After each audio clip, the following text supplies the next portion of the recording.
Alors écoute, le truc c'est que Benedetto en fait c'est un joueur, il a une carrière qui a été un petit peu compliquée. Tu vois, il est formé, il vient de l'Arsenal de Sarandí, c'est un club moyen en Argentine. Il a enchaîné les prêts en Argentine qui n'ont pas été non plus extraordinaires. Et puis il a vraiment explosé en fait il y a 3-4 ans au Mexique. Il jouait à Tijuana et à l'América où il a fait des belles saisons sans non plus empiler les buts. Tu vois, je pense que sa meilleure saison ça doit être une vingtaine de buts. Donc petite explosion au Mexique. Et puis finalement en 2016 Boca décide de le rapatrier au pays, en Argentine. Et là franchement le mec il explose quoi. Vraiment super, il fait une saison à 21 buts en 25 matchs. Il enchaîne, le Boca gagne le titre avec lui. Lui on repose le numéro 9 vraiment très très bon. Et puis t'as la tuile, en fait c'est à fin 2017 en fait il fait les croisés. Grosse blessure, donc voilà, il met vraiment beaucoup de temps à revenir, il met 3-4 mois avant de revenir.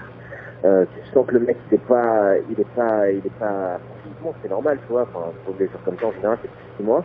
Et puis en fait la Boca à ce moment-là était engagée dans leur campagne de Libertadores. Et puis donc voilà, il jouait plus trop parce que normal il revient, on se sent qu'il y a Tevez, on se qui joue à sa place. Et puis le mec il rentre en quart de finale et puis il met un doublé. Et en gros, tu vois, au final, en Libertadores, au moment où il reprend, il met 5 buts et il permet à Boca de se qualifier pour la finale. Et d'ailleurs, il marche en finale. Donc il est hyper important dans cette campagne-là.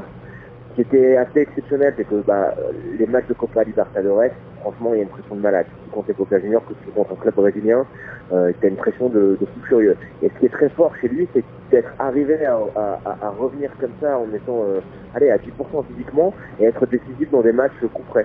Donc ça, c'est un bon point pour lui.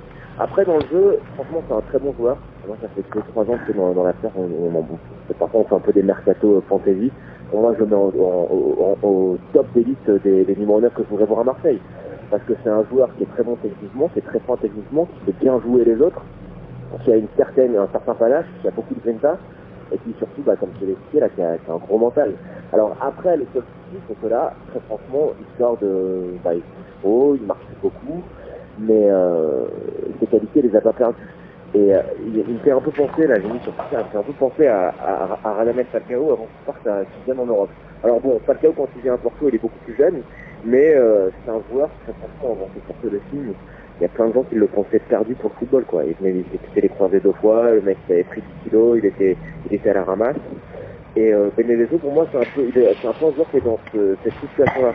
C'est un mec qui a une grosse blessure, qui s'est blessé, qui est pas vraiment au mieux de sa forme, mais quand tu regardes ce qu'il est capable de faire dans le jeu, et c'est pas juste le joueur d'une saison, parce que ce qu'il a fait au Mexique, c'était pas mal, ce qu'il a fait à Boca, répété sur plusieurs saisons, c'était très bien aussi.